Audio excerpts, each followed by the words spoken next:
फिर भी आप पाकिस्तान के साथ जंग और युद्ध क्यों चाहते हैं यार? यही तो मसला है आपका। आप एक चीज समझना नहीं चाहते। बात ये है, प्रॉब्लम सारी ये है, घूम फिर के आप सॉल्यूशन की तरफ नहीं आते। देखिए, आपने अब कभी गौर किया अपने टेरेन पे? दर्शकों, हाय, दिस इज मेजर गौरव आर्या। आपसे निवेदन करता हूं, आप मैप खोलिए, इंडिया पाकिस्तान का मैप खोलिए। जी, खोल लिया आपने। अब आप देखिए कि मैप आपको नजर आ रहा है। आ रहा है।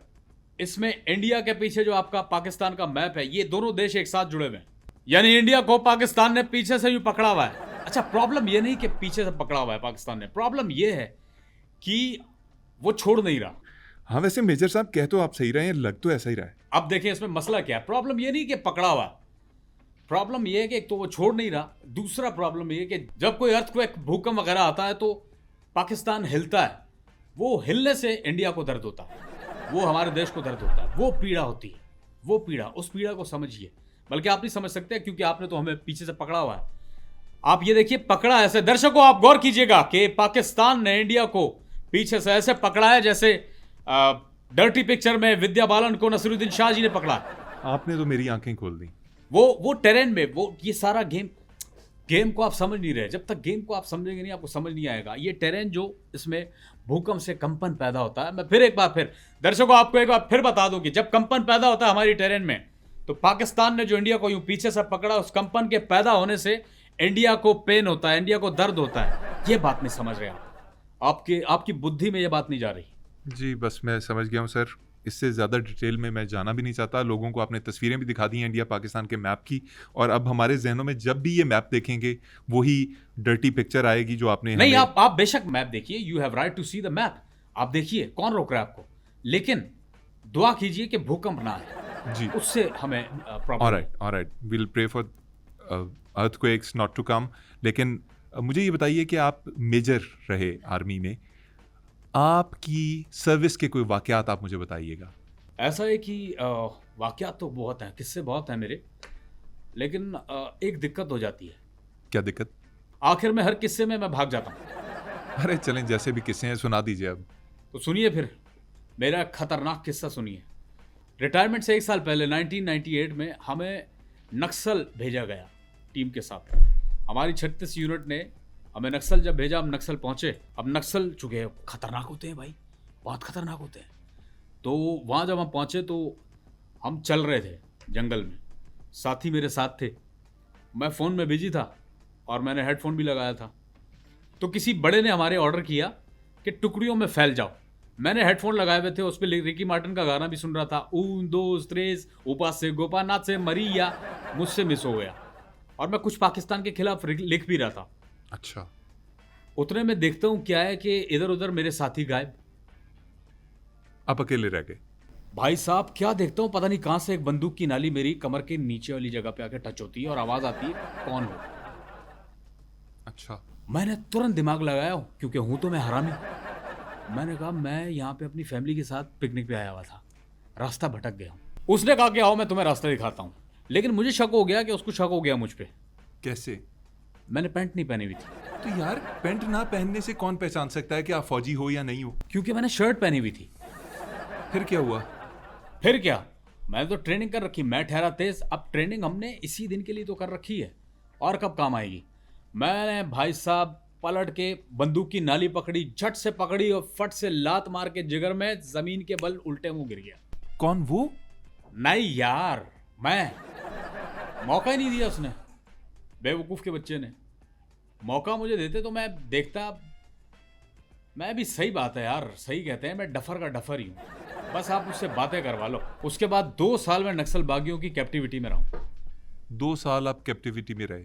बड़ा जुल्म करते होंगे, बड़ा काम करवाते होंगे। नहीं, क्या मजाल उनकी काम, भरम मेरा था, वहां चॉइस मेरी चलती थी। मसलन? ऐसे ही थोड़ी ना। देखो, गेम को समझो, जब तक आप गेम को नहीं समझोगे आपको कुछ समझ नहीं आएगा। वहां मैं रहा हूं भरम से, फुल भरम से, चॉइस मेरी होती थी। मैं अब आपको उदाहरण कैसे दूं? उदाहरण ये कि लेट सपोज वो मुझसे पूछते थे, देख भी आलू, ये 2 लैट्रीनें हैं, ये वाली साफ करेगा या ये वाली? मैं कहता था ये वाली। और मजे की बात पता है क्या है? उस पूरे इलाके के अंदर एक ही लैट्रीन थी, मैं 2 समझता था। बहरहाल 2 साल रहने के बाद मैंने ठान ली कि यार नहीं, अब मुझे यहाँ से निकलना है। मैंने जैसे तैसे करके एक रणनीति बनाई और भाई साहब आखिरकार मैं झोपड़ी से बाहर निकलने में कामयाब हो गया। फरार हो गए नहीं यार, फिर पकड़ा गया। यार? पूरे प्लान यार, हो जाता है, कोई बात नहीं। देखो, फेलियर ही आपकी जिंदगी का सबसे बड़ा सक्सेस होता है। एक इस बात को समझो, जब तक आप बात को नहीं समझोगे आपको समझ नहीं आएगी मैं क्या कह रहा हूँ। आपके कासिम अली शाह भी यही कहते हैं, फेलियर आपका सबसे बड़ा सक्सेस है। ठीक है, ये ऐसा ही सक्सेस आपके पायलट्स को मिला है अभी? यार ये दुखद बात ना किया करो यार, ये मैं सुनता हूँ ना अपने पायलट के बारे में, मैं इमोशनल हो जाता हूँ। इस पे कोई मेरी, तो अच्छे पायलट्स रख लेना यार। आई एम स्पीचलेस, मैं इस पे बोलूँ क्या। काश हमारे पास आपके मुबशिर लुकमान जैसे पायलट होते, अगर आपकी सेना के ना होते, मुबशिर जैसे होते, कम से कम हम उसकी, चलो कोई बात नहीं, 3 गद्दी लगा देते, वो चला लेता जहाज, वो बड़ा अच्छा उतार लेता है, चला लेता। हाँ, वो खासा मजाक भी उड़ा रहे थे आपके पायलट्स का कि आप मजाक उड़ाने, तो मजाक उड़ाने से देखो, आई डोंट केयर, हमारा आप जितना मजाक उड़ाओ हमें कोई फर्क नहीं पड़ता, क्योंकि हमारा लक्ष्य एक है। और वो क्या है? नाकामी, मुंह की खाना। हो जाता है, प्लान्स बहुत सारे फेल हो जाते हैं, आप बनाते कुछ हो कुछ जाता है, ये चलता है। यार, आप पाकिस्तान के बारे में, पाकिस्तानियों के बारे में हर वक्त लेक्चर झाड़ते रहते हैं कि वो ऐसे हैं, वो वैसे हैं। आप पाकिस्तान के बारे में जानते क्या हैं? मैंने आपको शुरू में कह रखा था कि यार पाकिस्तानियों को ना मैं खुद से भी अच्छा जानता हूँ, मैंने पीएचडी कर रखी है आप लोगों पे। कैसे जानते हैं? छोड़ो, ये राज की बातें हैं, फिर कभी बताएं ना यार। ये इस तरह पूछो, रिक्वेस्टाना अंदाज में, मौदबाना अंदाज में। अबे बता यार। बता रहा हूँ, मैं पाकिस्तानियों को खुद से इसलिए ज़्यादा जानता हूँ कि मेरे अब्बू पाकिस्तानी है। अबे तेरे जैसे बकौड़े का बाप पाकिस्तानी कैसे हो सकता है? मैं मान ही नहीं सकता। क्यों, लगा ना 440 वोल्ट का झटका। बात सुन, मेरा असल नाम मुश्ताक है, मैं तुम्हारे लिए तो बैठ के वहां काम कर रहा हूँ। हम पाकिस्तानियों के लिए? बात को समझ यार, बात को समझेगा नहीं तुझे समझ नहीं आएगी, गेम बहुत बड़ा है। अरे नहीं, मैं मान ही नहीं सकता, इसमें भी तुम्हारी कोई चाल है, तुम्हारा दिमाग बहुत शैतानी है यार। अच्छा मुझे एक बात बता, मैं पाकिस्तानियों से लड़ कैसे सकता हूँ? मुझे ये बता, इस सवाल का जवाब दे दे, पाकिस्तानियों से मैं कैसे लड़ सकता हूँ? अरे ये तो वो कौम है जिसको अगर सालन पे तरी ना मिले तो आपस में लड़ पड़ते हैं। ये वो कौम है जो मुर्गों की लड़ाई में 8-8 बंदे फड़का देते हैं, उनके साथ कौन लड़ेगा? बात तो तेरी सही है यार अजीब आदमी, मैं तुझे कन्विंस कर रहा हूँ, कन्विंस नहीं हो रहा। चल ठीक है, चल रोल में आते हैं, वापस रोल में आते हैं, शुरू करो। मुझे ये बताइए कि आपका जो चीखना चिल्लाना है ये किसी खौफ की तर्जुमानी करता है। आपको असल खौफ है क्या? ऐसा है कि खौफ तो है, खौफ है, ये ऐसा नहीं कि खौफ नहीं है, वो है। किस चीज का खौफ? एक अनजाना सा खौफ मुझे घेरे हुए है यार, कहीं ना कहीं जंग के बाद तुम हमारी सेलिब्रिटीज को, फीमेल जो सेलिब्रिटीज हैं उसको लेना चाहते। यू मीन दीपिका, करीना, पूजा, कतरीना? नहीं यार, आशा भोसले।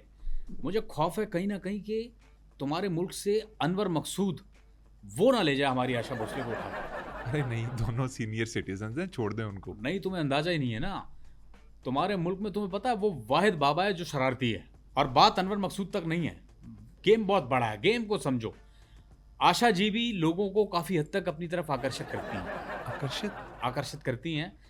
पर्दा जो उठ गया तो भेद खुल जाएगा, अल्लाह मेरी तौबा, अल्लाह मेरी तौबा, पर्दे में रहने दो, पर्दा ना उठाओ। अच्छा चलें, बंद करें ये गाना। मुझे ये बताएं कि आप लोगों ने अपने न्यूज़ स्टूडियोज के अंदर बड़ा जंग का माहौल बनाया हुआ है, क्या चक्कर है उसके? क्या करते हैं आप लोग? हाँ, बात अच्छी पूछी यार। ऐसा है कि जिस दिन मेरा पहला दिन था, मैं जब स्टूडियो गया तो वर्चुअल टैंक जैसे एंटर हुआ स्टूडियो में, मैं जंप मार के सीधा नाविका जी की गोद में। इतना खौफ था, मैं आई थॉट कि पाकिस्तान ने हमला कर दिया। तो नाविका जी ने क्या किया? उन्होंने कहा कि बस बैठे रहो, उतरना मत। मुझे लगता था आप पे जंगी जुनून है, लेकिन आप फनी बातें भी बड़ी अच्छी करते हैं। नमस्कार दोस्तों, मैं हूं मेजर गौरव आर्या और आप देख रहे हैं बैठक गर्दी। दोस्तों, इनसे सवाल पूछता हूं कि आप मुझे एक बात का उत्तर दीजिए। जब जंग का माहौल लग रहा था तो आपके देश में मैंने नोट किया एटीएम पे इतनी लंबी लंबी लाइंस क्यों थी? जंग का खौफ था कि नहीं? अरे ये नॉर्मल रूटीन है, लोग अपनी... नहीं, जंग का खौफ था, आप मानिए इस बात को। असल में आपका मसला ये है कि आप लोग मानते नहीं। बताइए, जंग का खौफ था?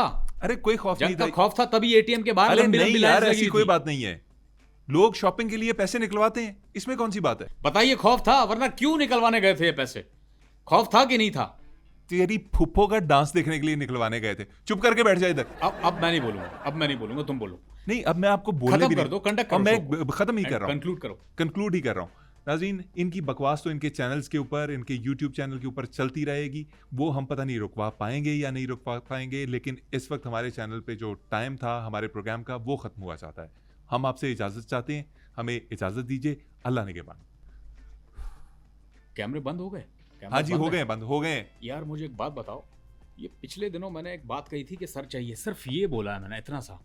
ये लोगों ने डीएम कर करके ये देखो तस्वीरें, ये मुख्तलिफ सरों की, ये कैसे कैसे सर आ रहे हैं, कोई तेल वाला आ रहा है, कोई टेढ़ा है, कोई ये देखो, आपने मांगा क्यों था ये सर? देखो बाल वाला सर देखो, ये बगैर बाल वाला, ये देखो आड़े टेढ़े तिरछे। एक की शक्ल आपसे भी मिल रही है। मानना पड़ेगा, नजर है तुम्हारी, हल्की हल्की मिल रही है।